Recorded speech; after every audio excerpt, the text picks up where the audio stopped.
चलिए राइट, तो हमने डॉकर फाइल का टॉपिक स्टार्ट किया था जिसमें सारे पैरामीटर्स कवर कर लिए थे। केवल आपके तीन पैरामीटर बचे हुए हैं। एक ARG बचा हुआ है, दूसरा शेल बचा हुआ है, तीसरा सॉरी शेल मैंने आप लोगों को दिया था, आप लोगों ने किया या नहीं किया? नहीं किया। चलिए इसको करना, ये आप लोगों के लिए कुछ टास्क देता हूँ, तो थोड़ा सा उसको फोकस करें, ठीक है? टाइम निकाला करिए। देखो टाइम किसी के पास नहीं होता है, बट निकालना पड़ता है थोड़ा सा। तो मैं आपको आज बताता हूँ कि ARG पैरामीटर का काम कैसे होता है, स्टॉप सिग्नल का काम कैसे होता है, और हेल्थ चेक का काम कैसे होता है। ये चीज़ें मैं आप लोगों को बताता हूँ, ठीक है? चलिए, तो यहाँ पर हम जरा बात करते हैं सबसे पहले ARG पैरामीटर। तो मैंने आपको क्या बोला कि ARG पैरामीटर जो है उसका यूज़ हम कब करते हैं, जब आपको क्या करना हो, बिल्ड टाइम पे कोई वैल्यू पास करनी हो तो आप यूज़ कर सकते हो ARG पैरामीटर का। अब बात आएगी कि सर बिल्ड टाइम पे पैरामीटर पास करने का मतलब क्या होता है। फॉर एग्जाम्पल आपने एक डॉकर फाइल लिखी। क्या किया आपने? एक डॉकर फाइल लिखा। उस डॉकर फाइल में आपने जो बेस इमेज लिया था, आज ले लिया उबंटू। कल आपको ज़रूरत पड़ सकती है बेस इमेज की रेड हैट या किसी अदर की। तो आप क्या करोगे, उसको as a ARG parameter define कर दोगे। तो जहाँ भी आपको वैल्यू चेंज करना, तो जब आप बिल्ड करोगे तो उसकी वैल्यू को आप चेंज कर सकते हो। समझ में आया?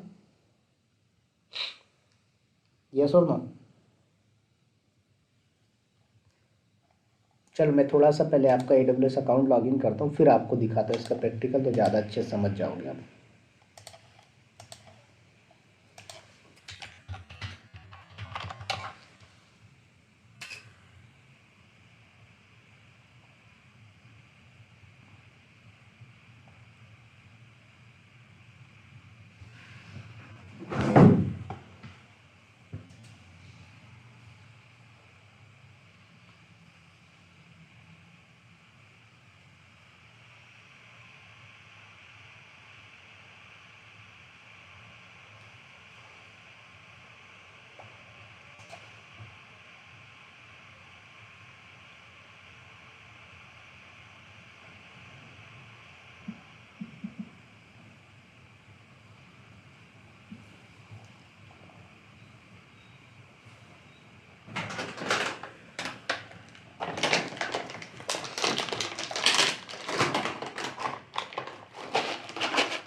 एक मिनट, अभी मैं बोल ही नहीं रहा हूँ कुछ।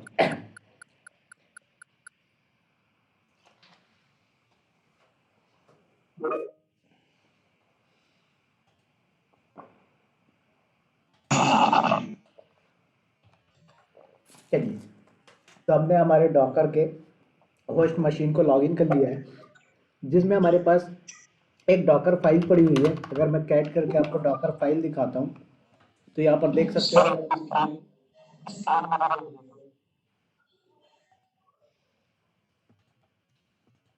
अभी विजिबल होगी। ठीक है, तो यहाँ पर देखो आप, हमारे पास एक डॉकर फाइल है। इस डॉकर फाइल के अंदर हमारे इतने सारे पैरामीटर्स। हाँ बोलिए।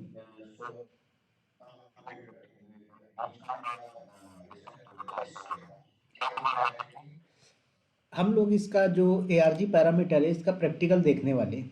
तो ज़रा समझाऊंगा इसको कि ए आर जी पैरामीटर कैसे काम करता है, ठीक है। अभी देखो, हमने जो डॉकर फाइल लिखी है, इसमें हमारी बेस इमेज कौन सी है, उबंटू का 14.0 है, ठीक है। कल को ऐसा भी हो सकता है कि हमारी जो बेस इमेज है, इसकी वैल्यू कुछ और रखना हो, उबंटू ना यूज़ करके हमें कुछ और यूज़ करना हो, राइट। तो हम क्या चाहते हैं कि कोई एग्जैक्ट वैल्यू फिक्स ना करें। हम क्या करें, जब हमारा टर्मिनल यूज़ करेंगे तो वहाँ पर क्या करते हैं, हम वैल्यू को चेंज कर दें। तो इस टाइप की वैल्यू जब भी आपको चेंज करना पड़े बिल्ड करते टाइम, तो आप क्या यूज़ करोगे, A R G parameter use करोगे। चलो इसको मैं दिखाता हूँ जरा प्रैक्टिकल करके, अभी अभी दिखा रहा हूँ, ठीक है। हाँ हाँ हाँ, मैं वही बताऊंगा। अभी पहले इसका प्रैक्टिकल देखो, समझ में आ जाएगा ऑटोमेटिक। देखो, यहाँ पास हमारे पास अनुज 1 और 2 करके वर्जन पड़ा हुआ है, और विवेक का अप टू 9 पड़ा हुआ है, और एक 1 2 पड़ा है, ठीक है। मैं अनुज 3 के नाम से क्रिएट करूंगा ये इमेज, ठीक है। कुछ नहीं करने वाला, मैं बिम करके डॉकर फाइल को एडिट करता हूँ। क्या किया मैंने, डॉकर फाइल को एडिट किया हमने, और यहाँ पर आ जाइए आप। चलिए, यहाँ पर देखो, मैं क्या करूँगा, एक ए आर जी पैरामीटर लूँगा, और उसके बाद यहाँ पर एक वेरिएबल ले रहा हूँ मैं। जैसे बेस अंडरस्कोर इमेज लिया मैंने, तो मेरी जो बेस इमेज है, उसमें मैंने बेस इमेज में क्या दे दिया, सेंटो एस। क्या दे दिया, सेंटो एस का 7 वर्जन मैंने डिफाइन कर दिया, ठीक है।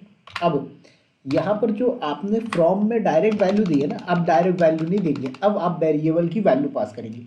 तो हमने पास किया डॉलर, और उसके बाद करली ब्रेस, बेस अंडरस्कोर इमेज, ठीक है, बेस अंडरस्कोर इमेज।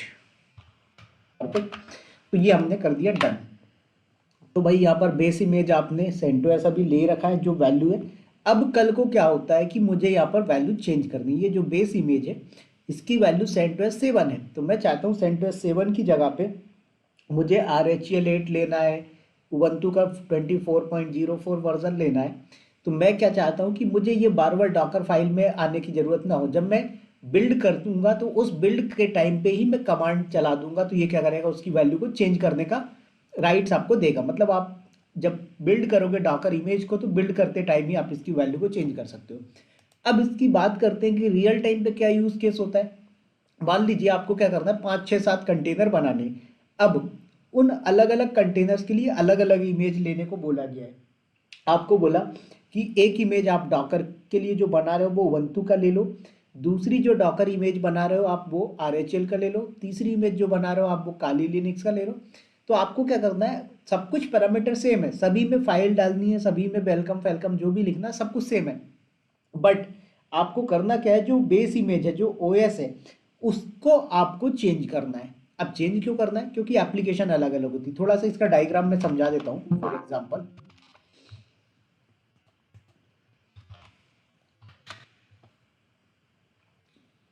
चलिए, ऐसा समझो कि आपने कोई एप्लीकेशन डिज़ाइन किया, ठीक है। मैंने बोला कि आपने एक फ़ोन पे एप्लीकेशन बना दिया, ठीक है, और इस फ़ोन पे एप्लीकेशन को आप क्या करोगे, कहीं ना कहीं रन करोगे, ठीक है। तो रन करने के लिए एक ऑपरेटिंग सिस्टम चाहिए। तो आपके यूज़र्स बैठे होंगे, तो एक यूज़र भाई साहब आपका उबंटू का लेके चल रहा है, दूसरा यूज़र जो है तो रेड हैट यूज़ कर रहा है, तीसरा यूज़र जो है काली लिनक्स लेके बैठा हुआ है, चौथा यूज़र बोल रहा है भैया तो मैं तो विंडो वाला हूँ, पांचवा यूज़र बोल रहा है भैया मैं तो एंड्रॉयड वाला हूँ, 6 नंबर का यूज़र बोल रहा भैया मैं तो मैक में अलाउ, तो यहाँ पर क्या हो गया, आपके अलग अलग रिक्वायरमेंट आ गई ना। अब आपने जो एप्लीकेशन बनाया है, इस एप्लीकेशन की टेस्टिंग तो करोगे पहले आपकी भाई सारे ओएस पे प्रॉपर वर्क कर रहा है कि नहीं कर रहा। तो आपको क्या करना पड़ेगा, अलग अलग कंटेनर्स बनाने पड़ेंगे। आप लिनक्स का कंटेनर बनाओगे जो RHEL होगा, उसके बाद आप उबंटू का कंटेनर बनाओगे तो उबंटू की इमेज बनानी पड़ेगी, फिर विंडोज़ का कंटेनर बनाओगे तो विंडोज़ की इमेज चाहिए, फिर काली लिनक्स की इमेज चाहिए। तो ऐसे करके आपको अलग अलग डॉकर इमेज बनानी पड़ेंगी फॉर टेस्टिंग पर्पस। तो आपको यहाँ पर क्या यूज़ करना पड़ेगा, बेस इमेज की वैल्यू चेंज करना पड़ेगा। और जब आप बेस इमेज की वैल्यू चेंज करना चाहते हो तो आप ARG पैरामीटर यूज़ कर लो। तो not only for base image, आपको कोई भी ऐसी वैल्यू लगती है कि भाई मुझे इसकी वैल्यू बार बार चेंज करके और मुझे अलग अलग इमेजेस बिल्ड करनी है, तो आप क्या करो, यहाँ पर ARG पैरामीटर का यूज़ कर लो। और जब आप बिल्ड करोगे उस टाइम पे ही ये ARG पैरामीटर का डिफाइन करके वैल्यू को दे देना। आप समझ में आ गया अनुज सर एंड सुशील सर?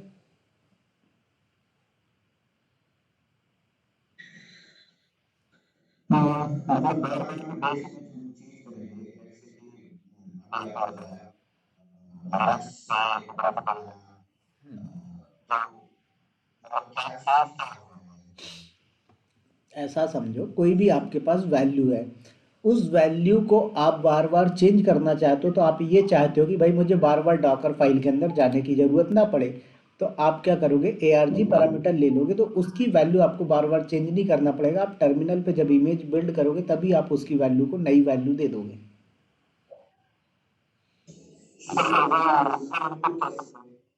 हाँ, यूज़र इनपुट समझ सकते हो, जैसे आपका शेल स्क्रिप्टिंग में होता है कि भाई हर यूज़र अपने हिसाब से कोई वैल्यू इनपुट दे रहा है। समझ आए? चलो आते हैं जरा इसका प्रैक्टिकल करते हैं। तो मैंने क्या बोला यहाँ पर, ARG बेस अंडरस्कोर इमेज करके मैंने एक वेरिएबल बनाया। इस वेरिएबल की वैल्यू क्या है, सेंड टू एस 7। अब अगर मैंने कोई वैल्यू चेंज नहीं की तो ये कौन सी वैल्यू उठाएगा, ये वाली। लेकिन मैं चाहता हूँ नहीं मुझे वैल्यू चेंज करनी है, तो मैं क्या करूँगा, टर्मिनल पे जब बिल्ड करूँगा उसी टाइम पे दे दूंगा। ठीक है, चलिए तो आते हैं यहाँ पर डॉकर इमेज बिल्ड। अब यहाँ पर देना hyphen hyphen build hyphen ARG देंगे आप। ठीक है, अब ये hyphen hyphen build hyphen ARG का मतलब क्या है कि आपने जो ARG पैरामीटर डिफाइन किया उसमें एक आपने वेरिएबल लिया है और उस वेरिएबल की वैल्यू आपको चेंज करना है। तो बेस अंडरस्कोर इमेज इक्वल, अब मैंने क्या बोला कि यहाँ पर जो मैं इमेज ले रहा हूँ वो ले रहा हूँ उबंटू का 24.0 वर्जन। ठीक है, ये मैंने वैल्यू दे दी। उसके बाद -T4 टैग क्या देंगे, -T4 टैग, और इमेज का जो टैग वर्जन है मैंने क्या रखा, अनुज कौन सा 3। ठीक है, और डॉट एंटर।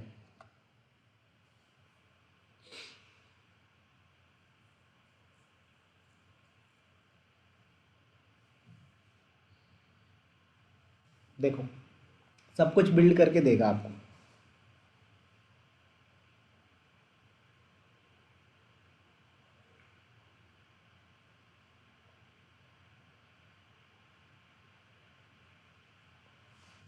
तो हो गई बिल्ड। अब अगर मैं यहाँ पर डॉकर इमेज ls करता हूँ तो देखो यहाँ पर अनुज करके एक नई इमेज आ गई है और जिसका साइज़ कितना हो गया है, 243 MB हो गया है। यहाँ पर आपने क्या किया, कुछ नहीं किया, सिर्फ एक ARG पैरामीटर आपने ऐड ऑन किया था। तो ये एडवांटेज होता आपका। अब कल को क्या बोला गया कि भैया अब आपको यहाँ पर उबंटू की आपको 24.0 वर्जन ना लेके आपको यहाँ पर 20.04 वर्जन लेना था। ठीक है, तो आपको क्या करना है, एक और नई इमेज बनानी, कुछ नहीं करना, फाइल में तो जाना ही नहीं है, वैल्यू यहीं पर बैठे बैठे चेंज हो रही ना आपकी। देखो आ गया उठ के। तो इस तरीके से जब आपको रिक्वायरमेंट हो तो आप ARG पैरामीटर का डिफाइन करके चलें। समझ में आया अनुज सर, सुशील सर?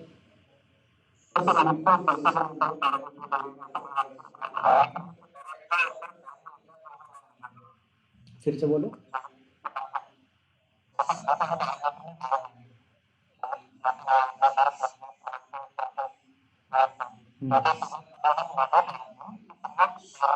बिल्कुल बिल्कुल, वो फाइल की जो डिफ़ॉल्ट वैल्यू है वो फाइल की डिफ़ॉल्ट वैल्यू उठाएगा। ठीक है। तो ये होता है आपका ARG पैरामीटर का यूज़ केस। अब हम लोग बात करते हैं थोड़ा सा डॉकर इमेज लेयरिंग के बारे में। किसके बारे में बात कर रहे हैं हम लोग? डॉकर इमेज के अंदर लेयर का कॉन्सेप्ट होता है। तो ज़रा ये समझते हैं हम लोग कि ये लेयर क्या होती है और कैसे वर्क करता है, क्योंकि ये बहुत इंपॉर्टेंट है। और कई बार इंटरव्यू में भी आप लोगों से पूछा जा सकता है कि भाई आपकी जो डॉकर इमेज बनाते हो आप, उसके अंदर लेयर का क्या फंक्शन है, क्या काम होता है लेयरिंग का। ठीक है, अब ज़रा ध्यान से समझना। फॉर एग्ज़ाम्पल आपने कोई एक इमेज बनाई। क्या किया आपने? एक इमेज बनाई। और जब आपने बनाया इमेज तो पहली बार में आपने क्या किया, बेस इमेज आपने उबंटू ली और उसके अंदर आपने टच कमांड डाल दिया। क्या कर दिया आपने? टच कमांड डाल दिया। दूसरी बार में जब आपने इमेज बनाया तो आपने डॉकर फाइल को एडिट किया और उस डॉकर फाइल के अंदर आपने टच कमांड के अलावा आपने बोला भैया अब VIM का पैकेज भी डाल दो।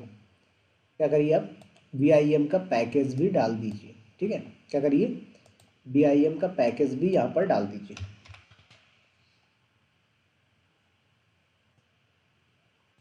तो यहाँ पर आपने VIM का पैकेज भी डाल दिया। उसके बाद तीसरी बार में आप आए तो आपसे क्या बोला गया कि इसमें HTTPD का पैकेज, बोले तो अपाचे 2 का पैकेज भी डाल दीजिए। तो आप यहाँ पर आओगे और सभी को ब्रेक हो रही है? सुशील सर आपको भी ब्रेक हो रही है?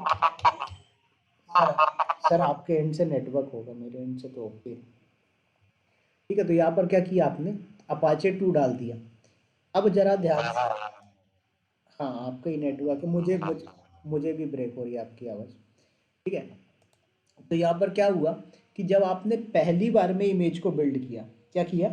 पहली बार में इमेज को बिल्ड किया तो आपने टच का पैकेज डाला। ठीक है, दूसरी बार में बिम का डाला, तीसरी बार में अपाचे 2 का डाला। अब जरा ध्यान से समझना, जब आपने पहली बार इमेज बनाई, आपने क्या किया सर? आपने पहला वर्जन बनाया इमेज का, तो यहाँ पर इसने क्या किया? स्टार्टिंग से पूरा प्रोसेस किया। ठीक है, जब दूसरी बार आपने इमेज बनाया तो इसने टच कमांड के लिए कोई प्रोसेस नहीं किया।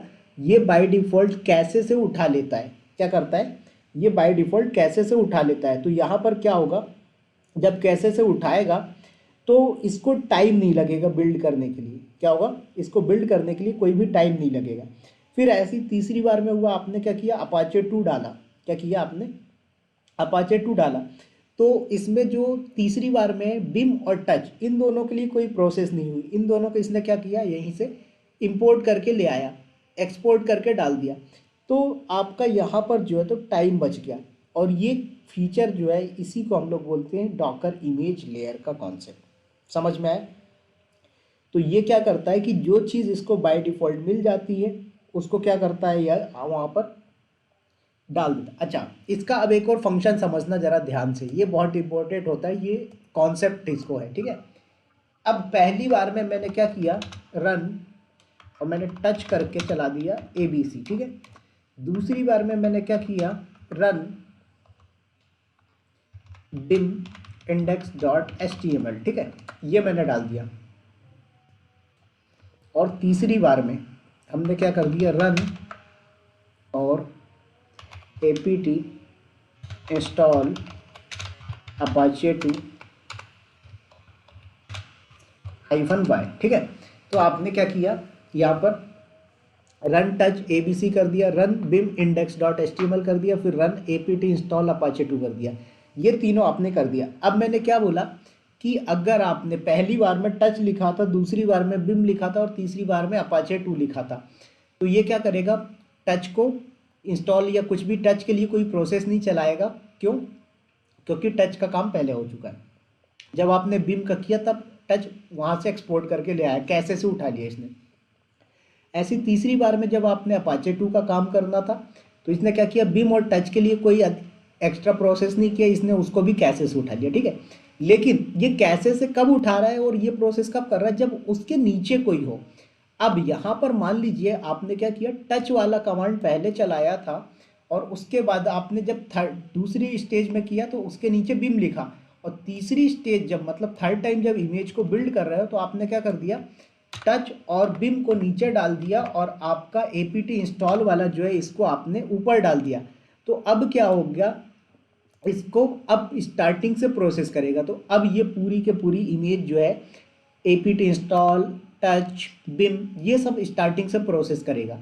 तो अब इसमें टाइम लगेगा। तो ये आपका इमेज लेयरिंग का फीचर होता है कि भैया ये क्या करता है, लाइन वाइज लाइन चलता है। अगर एक के नीचे ऐड करते जाओगे तो इसके प्रीवियस वाले जो भी पैरामीटर्स हैं उनको कैसे से उठा लेगा। लेकिन अगर आप एक के नीचे एक ना लिख के कोई चीज़ को क्या करते हो, ऊपर डाल देते हो और उसके नीचे की पैरामीटर्स जो है वो ओल्डर हो गए, तो ये क्या करेगा, आपका जो भी डेटा है उसको स्टार्टिंग से बिल्ड करेगा। समझ में आया अनुज सर एंड सुशील सर? हाँ, अगर सीक्वेंस में आप देते हो तो डेटा कैसे से उठा लेता है, और अगर आपने सीक्वेंस फॉलो नहीं किया तो ये क्या करेगा, डेटा कैसे से ना उठा के स्टार्टिंग से बिल्ड करना स्टार्ट करता है। समझ में आ गया? यस और नो? चलिए, अब ऐसे ही आपको किसी भी इमेज की क्या करना, देखो इसने एक इमेज भी लिया मेरे से।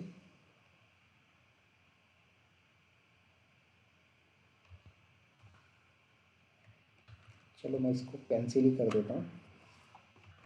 ये एक्चुअल में क्या पूछ रहा है, क्योंकि आपने जो उबंटू का वर्जन लिया था 20.04 लिया था, तो नो प्रॉब्लम। यहाँ पर डॉकर इमेज एलएस करते हैं हम, तो देखो यहाँ पर अनुज 3 करके बना हुआ है मेरे पास।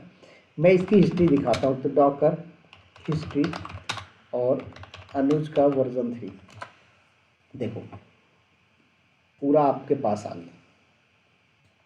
ठीक है, कौन सी चीज़ कहाँ से चली है इसने सब बता दिया।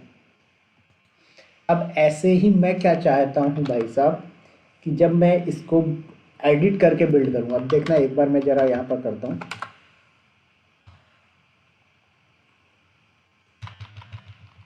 जैसे यहाँ पर आ जाइए आप, रन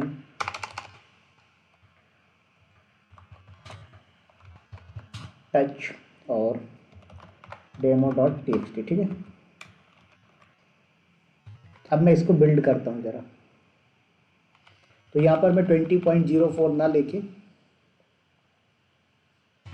24.04 ले रहा हूँ, और अनुज 5 ले लेंगे इसको। ठीक है, एरर दे दिया इसने, परमिशन लेना है बोल रहा है। ठीक है,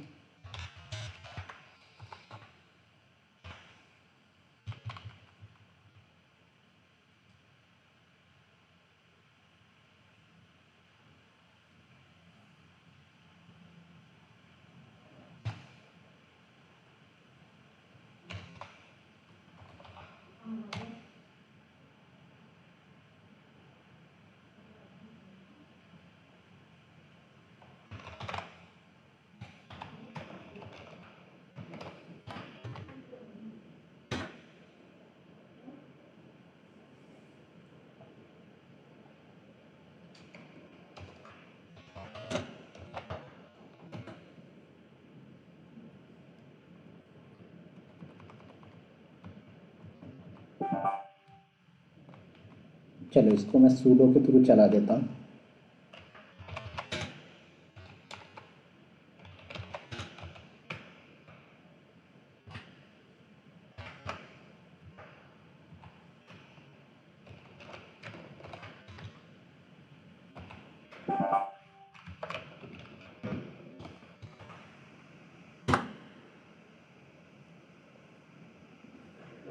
सूडो भी नहीं चलती इसमें।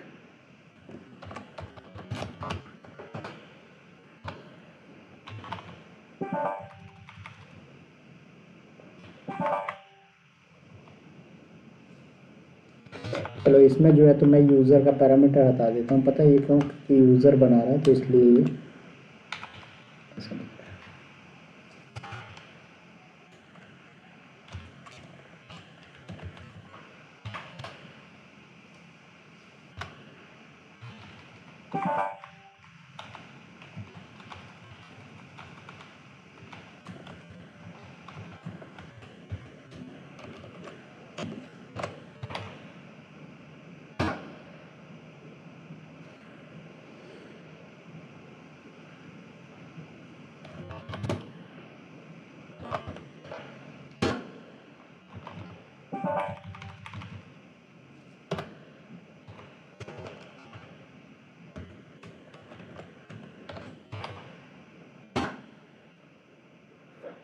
चल मेरे सही है।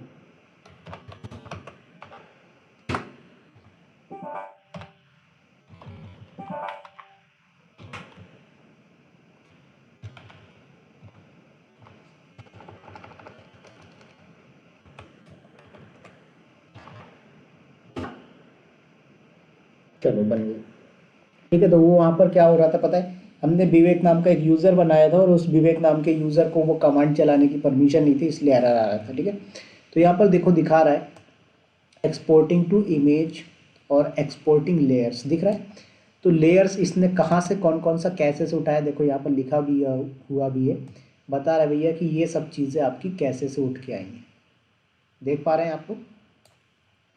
तो इसने क्या किया, कैसे से उठा के लाया 2 3 4 5 6 7 ये सब इसने क्या किया, पूरा कैसे से उठा के लाया। अब इसी में मैं क्या करता हूँ जरा देखना, अब मैं एडिट कर देता हूँ इसको। ठीक है, अब यही चीज़ मैं रन वाली ऊपर चला देता हूँ जरा,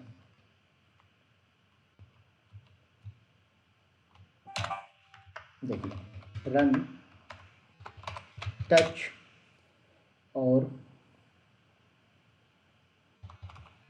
Republic underscore day dot T X T, ये मैंने एक फ़ाइल बना दी। ठीक है, अब फाइल क्या हो गई, आपने जो चेंजेस किया वो ऊपर किया है, तो अब देखना ये लेयर से नहीं उठाएगा। ठीक है, तो यहाँ पर आप बिल्ड करें, अब इसको वर्जन 5 की जगह 6 कर दीजिए।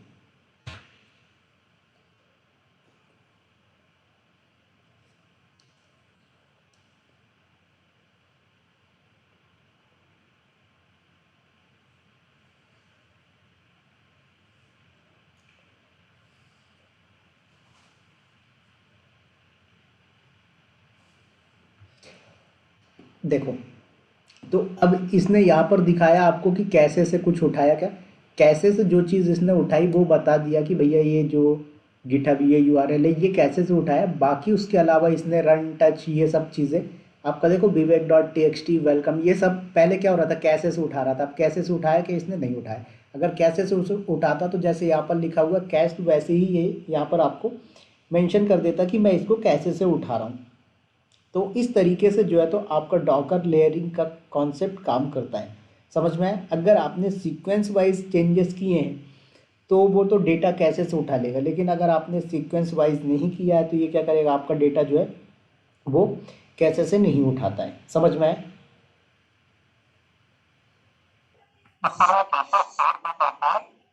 सॉरी। हाँ, वो जब आप इमेज बिल्ड करते हो ना तो उसी टाइम पे वो कैसे से स्टोर कर लेता है आपका। वो जब उसकी इमेज बनती है तो वो इमेज के लिए एक पहले फाइल बनती है, उस फाइल के अंदर से उठा लेता है वो पैरामीटर्स जब मैच करता है ये आपका। इसका एक मिनट, मैं वो पाथ भूल गया हूँ, देखो यहाँ पर शायद आ जाएगा डॉट टॉपर के अंदर। चलो मैं पाथ भूल गया हूँ, ये है देखो, ये बिल्डेक्स करके फोल्डर है।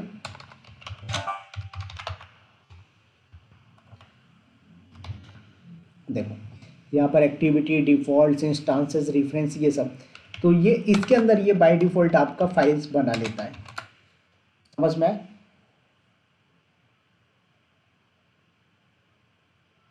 क्लियर हुआ यस और नो?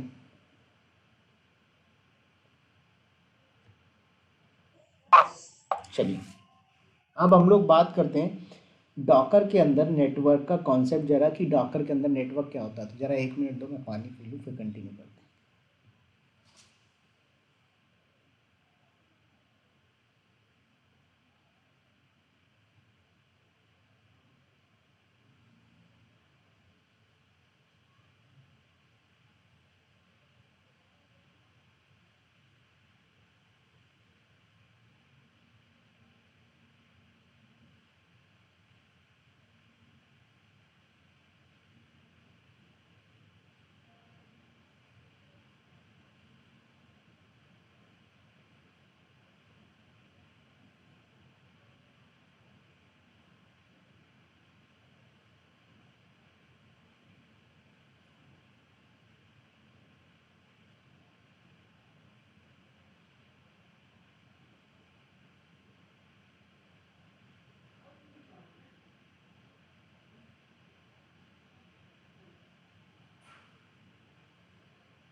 चलिए, तो हम लोग बात करते हैं ज़रा डॉकर नेटवर्क के बारे में। और ये जो आपके दो हैं बचे हुए, स्टॉप सिग्नल और हेल्थ वाला, ये मैं आपको बाद में बताऊंगा। इसका थोड़ा सा मुझे अभी रियल टाइम एग्जांपल याद नहीं आ रहा है, तो अभी इसको छोड़ देते हैं, ठीक है।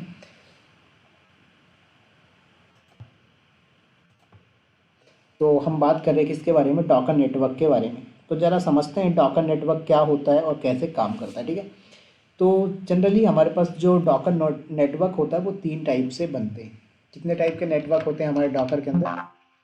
3 टाइप के। सबसे पहला जो आता है वो आता है ब्रिज नेटवर्क। क्या आता है? Bridge network.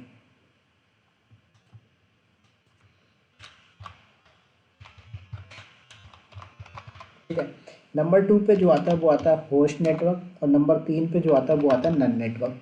सबका अपना अपना यूज़ केस है, बात करेंगे। पहले ये समझो कि जो हमारे डॉकर के अंदर कंटेनर्स बनते हैं उनको जो आईपी एड्रेस असाइन होता है वो कैसे असाइन होता है, ठीक है। देखो, सबसे पहले क्या करते हो, डॉकर क्या किसी हवा में चल रहा होता है? नहीं, डॉकर किसी न किसी हार्डवेयर पे चलता है। तो सबसे पहले आपने क्या किया, एक डॉकर होस्ट क्रिएट किया। अब डॉकर होस्ट में आपका पर्सनल लैपटॉप हो सकता है, पर्सनल आपका डेस्कटॉप हो सकता है, EC2 इंस्टांस हो सकता है, अजोर का वर्चुअल मशीन हो सकता है, गूगल क्लाउड का कंप्यूट इंजन हो सकता है, राइट। मतलब कोई ना कोई एक कंप्यूटर या लैपटॉप होगा ही होगा जिसके ऊपर आप डॉकर का पैकेज इंस्टॉल करोगे और कंटेनर्स क्रिएट करोगे, ठीक है। तो इस कंप्यूटर पे नेटवर्क कनेक्ट करने के लिए भी आपको कोई ना कोई एक नेटवर्क इंटरफेस की ज़रूरत पड़ेगी, नेटवर्क इंटरफेस कार्ड। तो ये जो नेटवर्क इंटरफेस कार्ड होता है ये आपका ETH0 होता है, और कई अलग अलग एनवायरनमेंट में अलग अलग नाम से भी देखने को मिलेगा। जैसे हो सकता है कि आप, ये मैं रेडिट के केस में बता रहा हूँ, रेडिट में ETH0 के नाम से आता है। अगर आप अमेजोन लिनक्स ले रहे हो तो हो सकता है किसी अदर के नेम से आए, और अगर आपने क्या बोलते हैं काली लिनक्स लिया तो किसी अदर नेम से आए। तो नेम से हमें मतलब नहीं है, हमें मतलब ये कि भाई इसको एक कोई ना कोई इंटरनेट के लिए पॉइंट मिल रहा है जिसे हम लोग बोलते हैं ईथरनेट लैन कार्ड, ठीक है। तो यहाँ पर इसने क्या किया, इंटरनेट से कनेक्टिविटी बना ली। अब जब इंटरनेट से कनेक्टिविटी बन गई और इसके ऊपर आपने डॉकर का पैकेज डाला, तो डॉकर का पैकेज डालते ही यहाँ पर क्या होता है, डिफ़ॉल्ट ब्रिज नेटवर्क क्रिएट हो जाता है। क्या हो जाता है सर? डिफ़ॉल्ट ब्रिज नेटवर्क बन के आ जाता है। बात आई समझ में? क्या क्या हो जाता है? डिफ़ॉल्ट ब्रिज नेटवर्क बन के आ जाता है।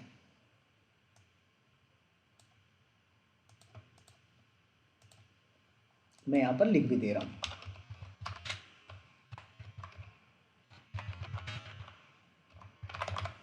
ध्यान से समझना, इसको, बहुत इंपॉर्टेंट कॉन्सेप्ट है। तो यहाँ पर मैंने क्या बोला, डिफ़ॉल्ट ब्रिज नेटवर्क बन के आ गया, ठीक है। अब इसके अंदर आप कंटेनर बनाते हो, राइट। क्या करते हो आप, डॉकर होस्ट के अंदर कंटेनर बनाते हो। आपने एक कंटेनर ये बना दिया, दूसरा कंटेनर आपने यहाँ पर बनाया, फिर उसके बाद आपने तीसरा कंटेनर बनाया। क्या किया आपने, यहाँ पर 3 कंटेनर अलग अलग आपने क्रिएट कर लिए।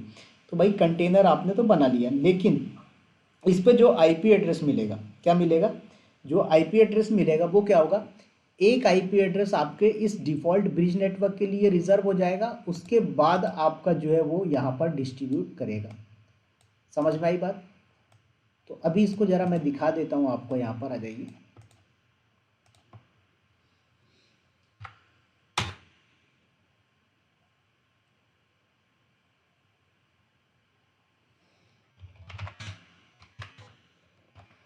चलिए, तो डॉकर नेटवर्क LS कमांड हमारी होती है, जिससे हम लोग देख सकते हैं हमारे पास कौन कौन से नेटवर्क हैं।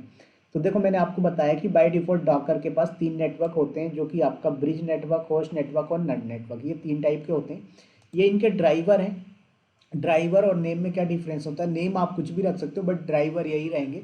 ड्राइवर का मतलब ये होता है कि ये आइडेंटिफाई करता है कि ये नेटवर्क किस टाइप का है, क्या ये ब्रिज नेटवर्क है, होस्ट नेटवर्क है या नन नेटवर्क है, ठीक है। तो ये आपके ड्राइवर यहाँ पर काम करेंगे। जब आप नेटवर्क क्रिएट करोगे, आप खुद का भी नेटवर्क बना सकते हो, ऐसा ज़रूरी नहीं है कि डिफ़ॉल्ट नेटवर्क पे ही काम करना है। अभी सारा कुछ बात करेंगे इसके बारे में, ठीक है। तो यहाँ पर मैंने क्या बोला कि बाय डिफ़ॉल्ट अगर मैं बोलूँ कि भाई इनको आपस में कम्युनिकेट कराना है, तो ये क्या कम्युनिकेट कर पाएंगे? बिल्कुल कर पाते हैं। क्यों? क्योंकि ये सेम ब्रिज नेटवर्क को यूज़ कर रहे हैं।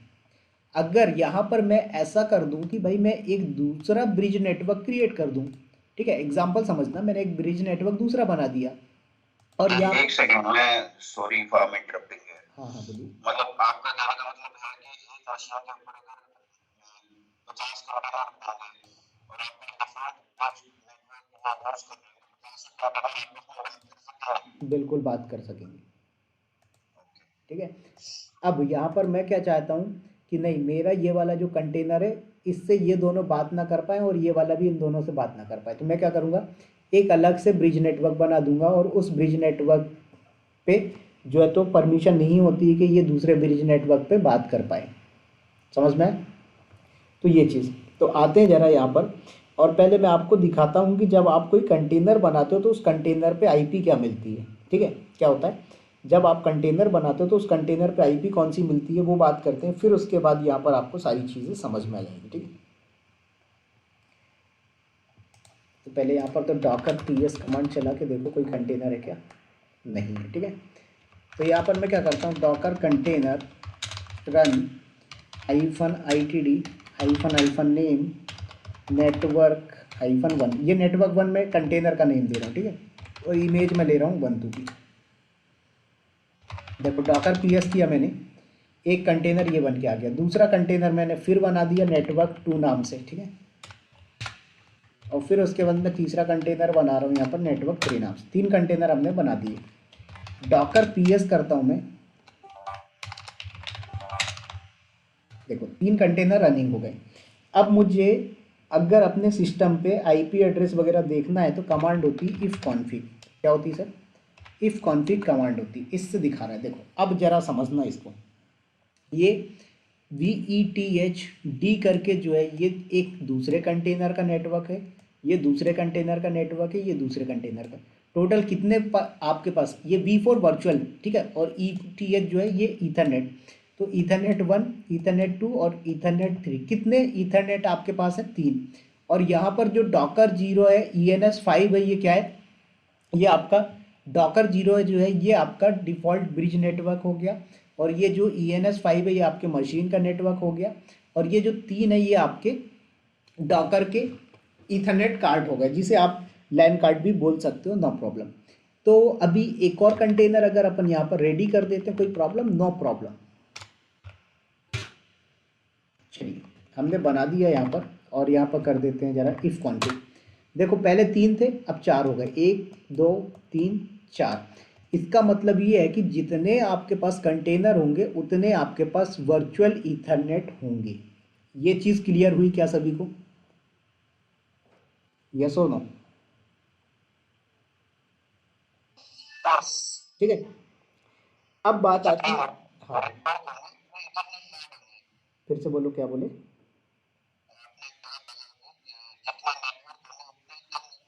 नहीं नहीं, जितने कंटेनर होंगे उतने ईथरनेट कार्ड आपके पास होंगे। ठीक है, अब मैंने क्या बोला कि भाई मैंने जो भी कंटेनर बनाया है उस कंटेनर के अंदर कुछ ना कुछ आईपी एड्रेस मिला होगा। क्या होगा? कुछ ना कुछ उस कंटेनर के अंदर आईपी एड्रेस मिला होगा। तो एक इंटरव्यू का पॉइंट है ये कि आपको अगर किसी कंटेनर का आईपी एड्रेस देखना है तो कैसे दोगे? ये आप लोग लिख के रख लो, ये पूछा ही जाता है आपसे। ठीक है, कि अगर आपको एक कंटेनर का आईपी एड्रेस देखना है तो कैसे देखोगे? तो डॉकर इंस्पेक्ट कमांड चलती है। क्या होता है? Docker inspect. कंटेनर की आईडी, तो पहले मैं ये यहाँ पर देखना पड़ेगा कंटेनर आईडी क्या है। आईडी या नेम भी दे सकते हो। ठीक है, तो यहाँ पर हमने कमांड चलाया डॉकर इंस्पेक्ट और उसके बाद कंटेनर की आईडी, तो जैसे मैंने दे दिया D77।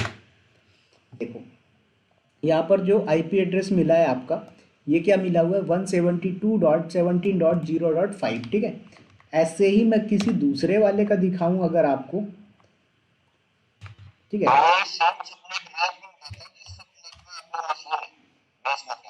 सेम उठाएगा ना भाई। यहाँ पर आपका जो ब्रिज नेटवर्क लगा हुआ है इसको तो एक ही गेटवे मिला है ना, उसी गेटवे के रेंज का लेके चलेगा। तो सॉरी यहाँ पर क्या बोल रहा है ये, नो सच ऑब्जेक्ट, सॉरी F28। देखो इसको क्या मिला है? 172.17.0.4। ठीक है, उसके बाद मैं फिर से देखता हूँ एक और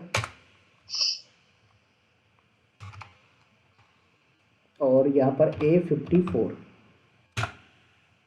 देखो इसको 3 मिला हुआ है, ठीक है। तो पहले वाले को 5, दूसरे वाले को 4, तीसरे वाले को 3, और इसको क्या मिला होगा, इसको मिला होगा 2। तो डॉकर इंस्पेक्ट कमांड चलाएंगे आप, 295, तो इसको जो मिला है वो मिला है 2। अब बात आएगी 1 कहाँ गया, तो 1 जो है वो गेटवे के लिए रिजर्व हो जाता है। क्या हो जाता है, 1 जो है वो गेटवे के लिए रिजर्व हो जाता है। तो इस तरीके से जो भी नेटवर्क को सीक्वेंस मिलेगा। अब बात आती है कि ये क्या सिर्फ इसी डिफ़ॉल्ट ब्रिज नेटवर्क पे ऐसा होगा, नहीं। अगर आपने कोई दूसरा ब्रिज नेटवर्क बनाया तो वहाँ भी यही होगा कि ये वाला एक नेटवर्क, जैसे यहाँ पर 2 से स्टार्ट हुआ, तो यहाँ पर भी जो आईपी एड्रेस असाइन होंगे कंटेनर्स को, वो क्या होंगे, 2 से ही स्टार्ट होंगे। क्यों, क्योंकि 1 जो है वो इनके ब्रिज नेटवर्क के लिए गेटवे आईपी पे रिजर्व हो जाता है। तो वहीं से आपकी जो आईपी एड्रेस है बाहर निकलती, मतलब आपका ट्रैफिक जो है वो बाहर जाता है, तो वो गेटवे आपका एज अ गेट कीपर काम करता है। ये नेटवर्किंग का कॉन्सेप्ट है। तो यहाँ पर समझ में आया होगा कि जब आप कोई कंटेनर बनाते हो तो बाय डिफ़ॉल्ट उसको ब्रिज नेटवर्क असाइन होगा, और उस ब्रिज नेटवर्क की जो रेंज होगी वो इसको छोड़ के स्टार्ट होती है। मतलब देखो ये 172 डॉट जो है ये तो आपका गेटवे का आईपी एड्रेस है, उसी के रेंज को लेके चल रहा है, ठीक है। तो 1 को छोड़ के ये उसके आगे कंटिन्यू चलेगा, जैसे 2 हो गया, 3 हो गया, 4 हो गया। तो जो भी आप लेके चलोगे उसके आगे ही ये कंटिन्यू लेके जाएगा। आप जितने भी बनाओगे उतने देगा। 50 बना दिया आपने, 50 तक लेके जाएगा। 60 बना दिया आपने तो 60 तक लेके जाएगा। तो इस तरीके से ये लेके चलेगा, ठीक है। अगर ऐसा बना सकते हैं डिफॉल्ट को कभी आपको दे सकते हैं इसमें। बिल्कुल बिल्कुल देते हैं हम लोग, ठीक है। तो देखो ये 172.17.0.1 जो है ये रिजर्व हो गया किसके लिए, आपके ब्रिज नेटवर्क के लिए। इसके आगे का जो भी नेटवर्क होगा वो आपके कंटेनर्स को असाइन हो जाएगा। क्या होगा, इसके आगे का जो नेटवर्क है वो आपके कंटेनर्स के लिए असाइन होता जाएगा कंटिन्यूसली, ठीक है। अब बात आती है कि मैं यहाँ पर खुद का कोई कस्टम नेटवर्क बनाना चाहूँ तो बना सकता हूँ क्या, बिल्कुल बना सकते हो, ठीक है। तो उसके लिए डॉकर नेटवर्क क्रिएट कमांड होती है। क्या होती है, डॉकर नेटवर्क क्रिएट कमांड होती है, और आप क्या कर सकते हो, कंटेनर बोल रहा हूँ, नेटवर्क को आप क्रिएट कर सकते हो, ठीक है। तो आते हैं यहाँ पर ज़रा, और हम खुद का नेटवर्क क्रिएट करना देखेंगे, और नेटवर्क को अटैच डिलीट ये सब करना देखेंगे। तो उतना तो नहीं हो पाएगा, बट आज हम बात करते हैं कि अगर मुझे कोई नेटवर्क क्रिएट करना हो खुद का तो मैं कैसे नेटवर्क को क्रिएट कर सकता हूँ, ठीक है। तो आ जाइए यहाँ पर और इसमें इसमें दूसरा ब्राउज़र बनाना तो उसमें भी सर्वर रहेगा ना ज़रा। फिर से बोलो। देखो क्या सोच रहे हो आज बना रहे हैं ट्रायल करना तो उसमें तो सर्वर बना रहेगा दूसरा कनेक्शन। नहीं, ये 1 तो रिजर्व ही रहेगा, वो उसकी सीक्वेंस है। 1 जो है वो तो सीक्वेंस है। हाँ, ये वैल्यूज़ आपकी चेंज हो जाएंगी, ठीक है। जैसे देखो यहाँ पर मैं एक बना के दिखाता हूँ, समझ में आ जाएगा। Docker network create,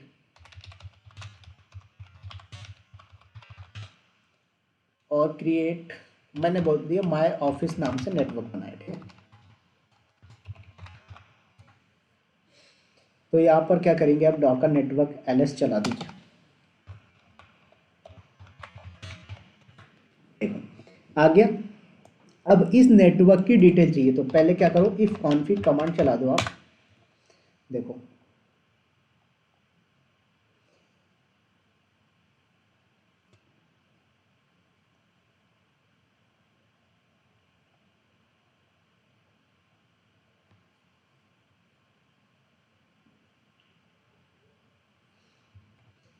one two three four ENS5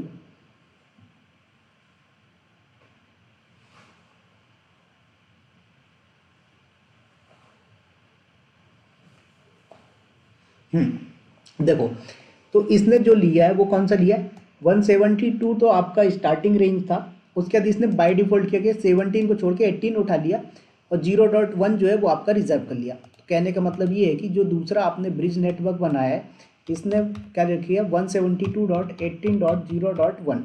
तो अब अगर मैं 2 कंटेनर बनाता हूँ किस नेटवर्क पे, इस नेटवर्क पे, मैंने बोला कंटेनर 1 कंटेनर 2, तो इनको जो आईपी एड्रेस मिलेगा वो क्या मिलेगा, 172.18.0.2, और ऐसे ही इसको मिल जाएगा 3, राइट। तो क्या मिल जाएगा, इसको 3 मिल जाएगा। सो 1 मिनट वेट करिएगा। चलिए सॉरी कॉल आ गया था। तो यहाँ पर क्या होगा, 2 असाइन होगा, इसको क्या असाइन हो जाएगा, 3 असाइन हो जाएगा, ठीक है। अच्छा, एक चीज़ और इम्पोर्टेंट ध्यान रखना है कि जब भी आप कंटेनर बनाते हो और अगर आपने कंटेनर बनाते टाइम कंटेनर को ये नहीं बताया कि किस नेटवर्क पे बनना है, तो वो क्या करता है, बाय डिफ़ॉल्ट जो डिफ़ॉल्ट नेटवर्क होता है उसी पे बन जाता है, ठीक है। तो यहाँ पर आ जाइए आप और डॉकर नेटवर्क एलएस करके देखो, तो आपको यहाँ पर जो है तो आपका नेटवर्क आ गया माय ऑफिस नाम से, और नेटवर्क का टाइप क्या है, ब्रिज। अब यहाँ पर जब आप ये नहीं बताते हो कि ये नेटवर्क किस टाइप का बनेगा, तो ये बाय डिफ़ॉल्ट क्या होता है, डिफ़ॉल्ट नेटवर्क पे और डिफ़ॉल्ट ब्रिज पे ही बनता है, ठीक है। मतलब जो नेटवर्क का टाइप होगा वो ब्रिज ही होगा। अब देखिएगा मैं एक कंटेनर बनाता हूँ, Docker container run -it, sorry -it है, -it था या -it था, मैं कंफ्यूज हो गया, -it था, -it नेम, और इसको मैंने नेम दे दिया ऐप1 मेरे कंटेनर को, ठीक है। नेटवर्क, और नेटवर्क अब बताओ कि किस नेटवर्क पे बनना है, मैंने बोला माय ऑफिस नाम का जो नेटवर्क है इस पे बनना है, और इमेज कौन सी लेनी, मैंने बोला उबंटू ले लेना, डन, ठीक है। आपका देखो कंटेनर बन भी गया और कंटेनर के अंदर भी आ गया, तो मैं बाहर आ जाता हूँ, कंटेनर के अंदर बैठना नहीं, डॉकर पीएस करके देखो, आपका ये कंटेनर आ गया 8 सेकेंड पहले, ठीक है। अब इस कंटेनर को इंस्पेक्ट कर लो, डॉकर इंस्पेक्ट और 3EF, देखो तो यहाँ पर 3EF किया आपने, तो यहाँ पर मैंने क्या किया, ये है आपका, देखो तो मैंने जो बताया था आपको वही आईपी एड्रेस असाइन हुआ। तो इस तरीके से जो है तो ये नेटवर्किंग का फंडामेंटल फॉलो करता है। समझ में आ गया आप लोगों को? जी ठीक है, तो ये था हमारा नेटवर्किंग का बेसिक कॉन्सेप्ट। अभी नेटवर्किंग का कुछ भी नहीं पढ़ा है हमने, ठीक है। कल मैं आपको बताऊंगा, सॉरी कल नहीं,